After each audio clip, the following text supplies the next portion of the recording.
Dumami na yung mga empleyado. Driver ko, wala pa. Bye-bye, uwi na ako. 2 hours later.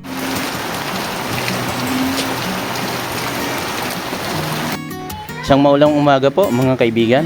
Inabot na nga ako ng alas 5 ng umaga kaya hintay para medyo humina yung ulan.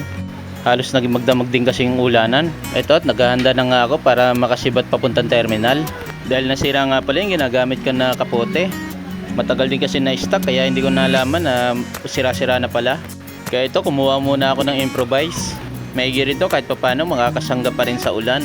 At dahil malapit lang rin naman tayo sa terminal, kaya pwede na pagtiyagaan. Ito nga't pinagagawan ko ng butas at nung sinukat ko ng sa aking katawan, hindi pala kakasya. Sa unang tingin ko kasi, akala ko magkakasya. Iiba na pala yung nilobo ng ating katawan. Kaya naman nakaisip ako ng ibang paraan. Akin na lang hinati dun sa harapan. Eto at okay nga, nagawan ko ng paraan. Kahit pa paano yung likuran ko hindi na mababasa. Tapos magpapayong na lang ako sa harapan. Ayan, ready na tayo, baka biglang lumakas pa. Habang mahina pa, makalarga na sa terminal. A few moments later. Hindi umubra yung buti na lang may payo. Kahit sira. Pakinabangan pa rin.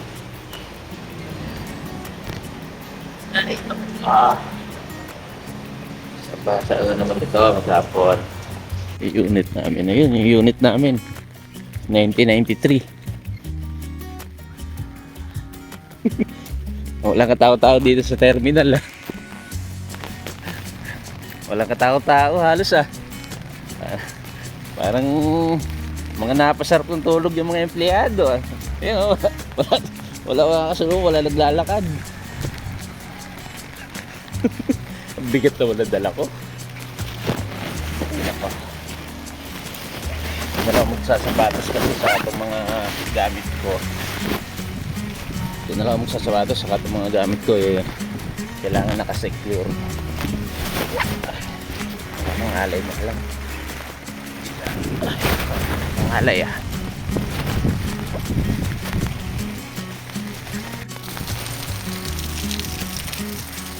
Walang mga empleyado Wala din daw kasi pasahero ngayon kung hindi mga palaka. Ewan ko lang yung driver ko kung darating. Pag hindi, uwi na rin ako. Kinunta ko kasi kanina nandun pa daw siya kasi sa Graceville malakas daw ulan, papatila din. Ako nagpatila din. Usapan namin alas 5. Ay sana dumating at sana hindi na tuloy-tuloy ng lakas yung ulan para makabiyahe naman tayo. 4 na araw na tayo sa biyahe, panlima na ngayon kung hindi makabiyahe. Pagdating ko nga dito sa may dispatcher area, wala halos mga empleyado. Kaya naman wala rin mga nakapila mga panigit. Walang pila. Mag-iisang oras na.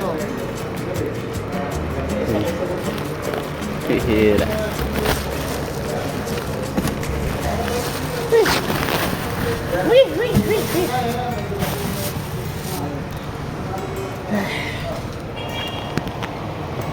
Papakin ko lang yung driver. Kaya yun. Ito nga, nung sinusubukan ko ang kontakin yung driver ko, hindi ko makontak. Pero nung nagkausap naman kami kanina, bago ako pumunta dito sa terminal, medyo nagpapatila lang ng ulan. Medyo malayo-layo din kasi yung panggagalingan ng driver ko. Kaya naman kinuha ko na muna yung panikit at aking ipinila. Para naman kung sakaling dumating siya, ipipila na lang namin yung bus. At ito nga pala yung isang driver na si Kuya Perdi, nagpapahid siya ng shampoo sa kanyang windshield. The best din kasi maglagay ng ganito sa windshield, saka sa side mirror. Pwedeng shampoo, dishwashing liquid, o kaya naman toothpaste. Malaking bagay kasi yung mapahira mo ng mga ganito, lalo ganitong tag-ulan. Para naman hindi tuluyang lumaboy yung mga salamin. Kapag ganito kasi maulan, kailangan mo ng doble pag-iingat. At kailangan talaga visible lahat ng nasa paligid mo. At nung umangat nga tong 8060 na nakapila, dahil naging mahaba yung interbalan, umangat na siya dito na may mga sakay. Dahil naipon na rin yung mga pasahero. Kaya naman panigurado, sa daan matchechempo siya. At ako naman maghihintay lang muna dito sa terminal. Hihintayin ko yung aking driver. Kung dumating man siya, salamat dahil makakabiyahe ako. At kung hindi man, okay lang, naunawaan ko naman. Dahil malayo din naman yung kanyang panggagalingan. At inihanda ko na rin sarili ko na baka hindi siya makarating. Kaya naman tatanggapin natin na pang 5 araw na natin na walang biyahe. Mabuti na lang talaga sa mga ganitong sitwasyon. Nakagaya nito na hindi ako nakakabiyahe. Mayroon pa rin tayong madudukot. Natuto na rin kasi ako ng mga nakaraang panahon, lalo nitong nagdaan na pandemya, na nagbigay aral sa atin na makigaya o makitulad sa mga langgam, lalo na sa mga kagaya namin na wala namang inaasahan sa lingguan, kinsenas o buwanan. Ito amin na yung mga empleyado. Driver ko wala pa. Ito, naglibang na lang muna ako may pagkwentuhan sa aking mga kasamahan. Wala na din naman kasi ako matutugis dahil halos marami ring nanunugis ngayon. Marami din kasing driver na hindi nakabangon. Kaya naman, nung ibinigay na yung unit namin at ipinabiyahe na sa iba, ginaya ko na yung aking mga gamit. Sinoli ko na rin yung panigit saka yung RFID card. Ayun, tayo. 2 weeks ka muna magpahinga, dagdagan mo yung pahinga mo. Baliw sa isda eh, ayaw mo nga. Labis Pigoro, malayo pa pinanggalingan yan kay Susi. Ay, gabi, dahil to! Ang tilapia, oh! Tignan mo! Gago mo sa akin! Ang tilapia, grabe. Biyahe ka mababa?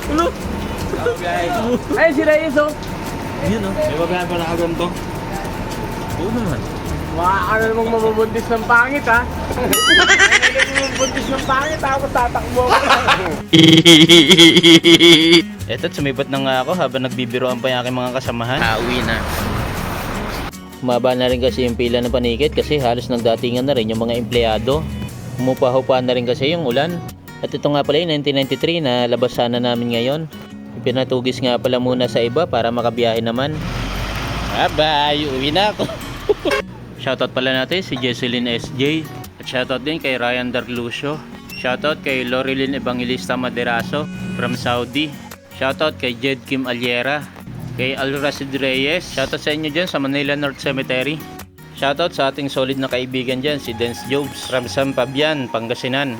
Shoutout kay Jason Chu, dating konduktor ng Santrans. Sa aking kaibigan na si James Bakiler. Shoutout sa iyo kaibigan. Kay Ruel Rojo Nacional, Christian Martinez, at kay Christian Dump, shoutout po sa inyo. At shoutout din syempre sa aking kasamaan dati dito sa Sandrans kay Jose Sampiano.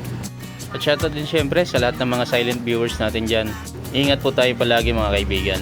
At God bless.